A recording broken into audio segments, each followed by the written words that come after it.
Midi Info sur Al24 News, bienvenue pour cette nouvelle édition. Voici les titres du journal.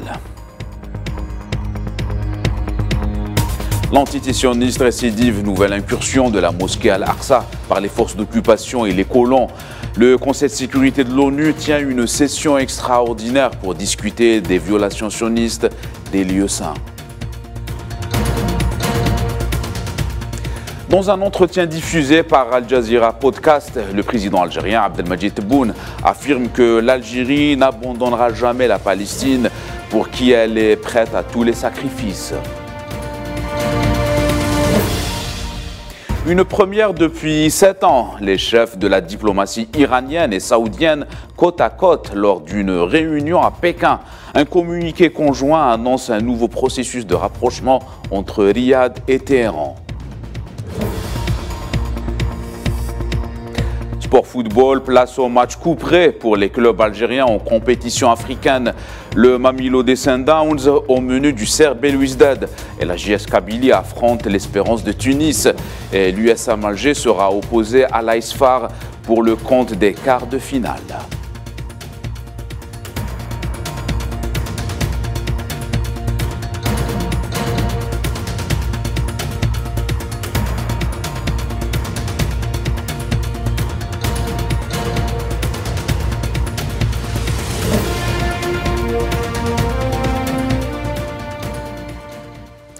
Voilà pour les titres. Bonjour à tous. L'escalade sioniste dans les territoires occupés palestiniens n'a plus de limite. Pour la 3e nuit consécutive, plusieurs fidèles palestiniens font face à la violence des forces d'occupation sionistes. En plus des incursions dans l'enceinte de la mosquée, il y a eu des agressions et des crimes qui sont toujours commis à leur encontre en plein mois sacré du Ramadan, au vu et au su de la communauté internationale. Les détails avec Lila Gertal.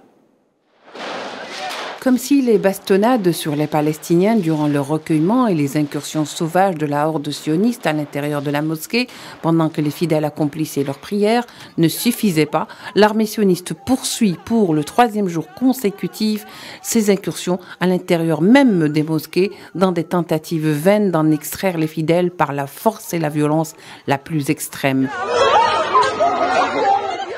Ils étaient des dizaines d'officiers lourdement armés, ont pris d'assaut le site, utilisé des grenades assourdissantes et tiré des gaz lacrymogènes dans la salle de prière d'Al-Qibli, la mosquée au dôme argenté, où des centaines d'hommes, de femmes, de personnes âgées et d'enfants passaient la nuit pour prier. Certains témoins oculaires ont déclaré que des balles en acier recouvertes de caoutchouc avaient également été tirées. Mais les réactions ne dépassent pas les condamnations de la communauté internationale impuissante qui a pourtant bien montré comment il fallait agir quand il s'agissait de l'Ukraine.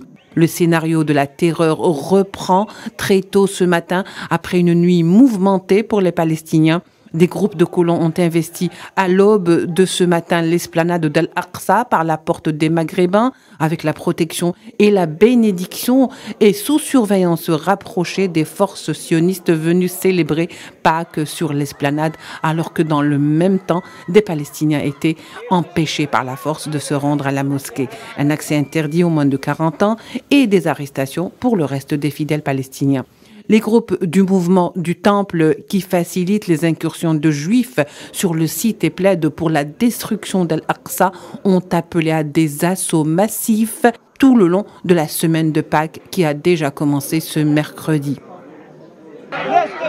Pour rappel, la mosquée d'Al-Aqsa est un site islamique où les visites, prières et rituels de la part de non-musulmans sont interdits selon les accords internationaux vieux de plusieurs dizaines d'années. Mais des groupes sionistes en coordination avec les autorités ont longtemps violé ce statu quo délicat et facilité les incursions de groupes juifs sur le site, leur permettant d'y prier et d'effectuer des rituels religieux juifs, contrairement à ce que dit le droit international concernant le statut d'Al-Aqsa. Et dans ce contexte d'escalade sioniste contre la Palestine, le Conseil de sécurité de l'ONU tient une session d'urgence à huis clos à la demande conjointe de la Palestine, de la Jordanie et avec le soutien des Émirats arabes unis et de la Chine pour discuter des violations sionistes de la mosquée Al-Aqsa. Cette demande intervient après l'attaque brutale menée par les forces d'occupation contre les fidèles et l'isolement dans la mosquée Al-Qibli en préparation de l'assaut des colons pour effectuer des rituels talmudiques à l'intérieur de la mosquée Al-Aqsa. Et à Gaza, l'aviation de l'occupation a bombardé à l'aube de ce jeudi un site de camp des réfugiés de Nusayrat dans le centre de la bande de Gaza.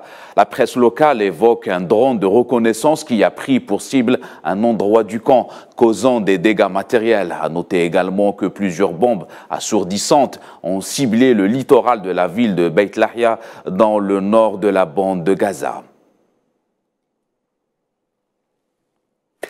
Et le secrétaire général de la Ligue des États arabes, Ahmed Aboul Gheit, a condamné la prise d'assaut par les forces israéliennes de la mosquée Al-Aqsa et l'attaque des fidèles et l'arrestation de près de 400 Palestiniens.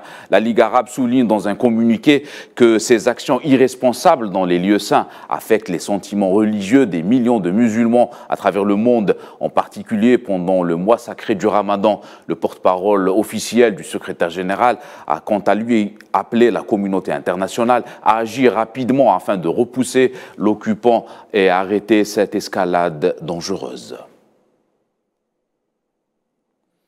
Condamnation palestinienne toujours, plusieurs pays et organisations internationales ont exprimé leur profonde inquiétude quant aux crimes réitérés commis par l'entité sioniste à l'encontre des Palestiniens, à l'image de l'Arabie saoudite, l'Égypte, de la Jordanie et les Émirats arabes unis, ou encore la Commission européenne et les États-Unis, ainsi que les Nations unies qui ont condamné la prise d'assaut par les forces d'occupation sionistes. Les pays en question ont déclaré suivre l'évolution de la situation avec inquiétude, estimant que ces pratiques sapent les efforts de paix. Nous vous le disions en titre, dans un entretien exclusif diffusé par Al Jazeera Podcast, le président algérien Abdelmadjid Tebboune s'est exprimé sur un certain nombre de dossiers liés à l'actualité nationale et internationale, à commencer par la cause palestinienne. Justement, Abdelmadjid Tebboune a déclaré que l'Algérie n'abandonnera jamais la Palestine et qu'elle était prête à tous les sacrifices lorsqu'il s'agit d'œuvrer pour l'édification d'un État palestinien.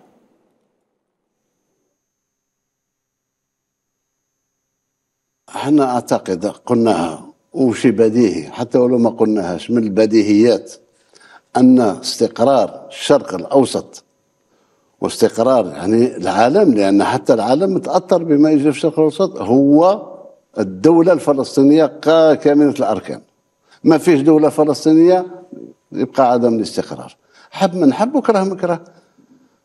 اذا احنا بالنسبه لنا نساعدوا قدر الاستطاعه أشقائنا الفلسطينيين باش يتوحد الكلمة تاعهم. كان فيه برنامج على أساس قبل نهاية السنة تقام اجتماع نتاع منظمة التحرير الفلسطينية في الجزائر، تعاد تركيبتها بانضمام حماس إلى منظمة التحرير الفلسطينية، ثم يمشوا لانتخابات تشريعية الفلسطينية وانتخاب رئيس إلى آخره.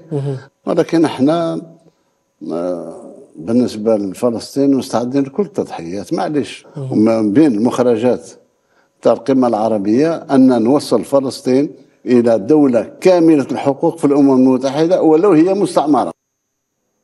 À noter que l'Algérie a également dénoncé les crimes sionistes commis à l'encontre des Palestiniens dans les lieux saints.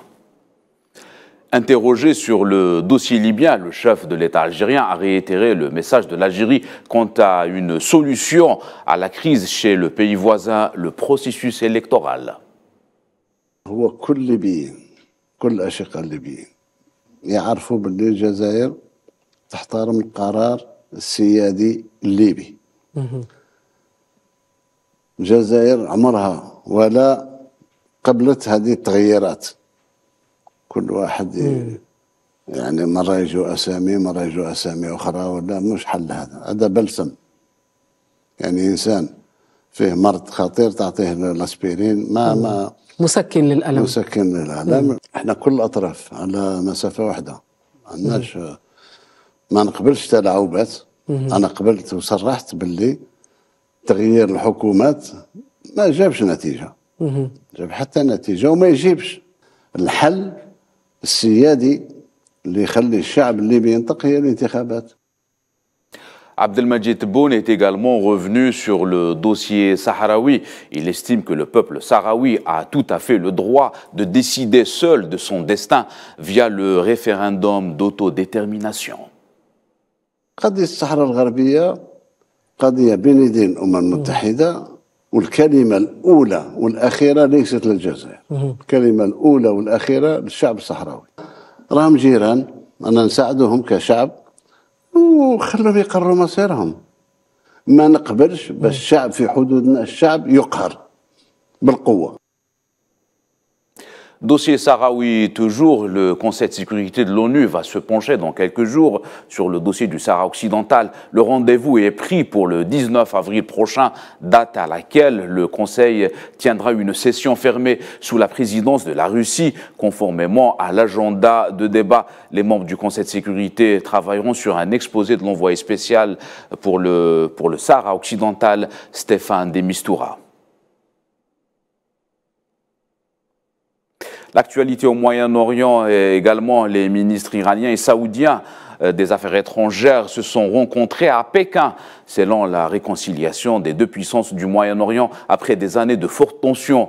L'Iranien Hossein Amir Abdullahian et le Saoudien Faisal Ben Farhan Al Saoud ont négocié et échangé des opinions en mettant l'accent sur la reprise officielle des relations bilatérales et les mesures à prendre en vue de la réouverture des ambassades et des consulats des deux pays, a fait savoir le ministère iranien des Affaires étrangères.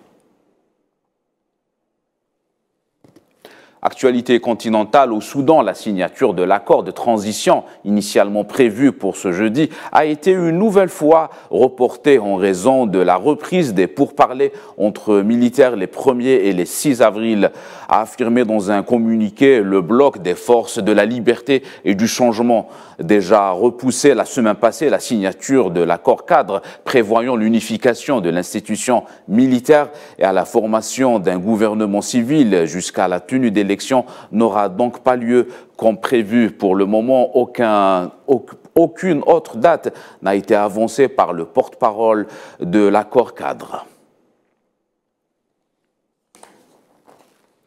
Au deuxième jour de sa visite d'État en Chine, le président français Emmanuel Macron a été reçu par son homologue chinois Xi Jinping à Pékin.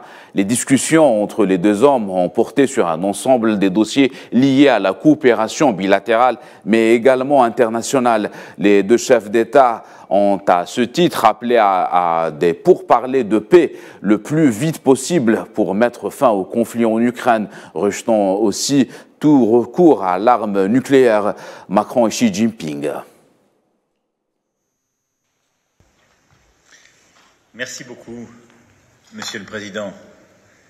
À ce titre, je souhaite que nous puissions poursuivre, d'abord sur le plan bilatéral, les bonnes relations qui sont les nôtres et le développement des ouvertures, la reprise des échanges humains, évidemment, et nous y reviendrons, et tout ce qui permet de nourrir le partenariat stratégique sur les domaines humains, culturels, de recherche, mais également économiques et technologiques, de pouvoir développer de manière équilibrée et mutuellement bénéfique nos échanges et réussir ensemble à apporter des réponses à certains des défis qui sont les nôtres, comme celui de la transition écologique. Nous savons les différences qui peuvent exister entre nos modèles et nous en parlerons comme toujours de manière très franche et respectueuse. Sport football, tirage au sort des quarts de finale de la Ligue des champions africaine et de la Coupe de la CAF a été effectué hier soir à la capitale égyptienne, le Caire. Le triple champion d'Algérie, Ser Belouizdad, s'est heurté au Sud-Africain Mamelodi Sundowns. Dans le même tournoi, la JS Kabylie va s'opposer à l'Espérance de Tunis. Et enfin, dans la Coupe de la CAF, l'USAM Alger jouera contre l'Aïsfar le 23 avril prochain. C'est la fin de cette édition. L'actualité continue sur Al 24 News. Excellent après-midi à tous.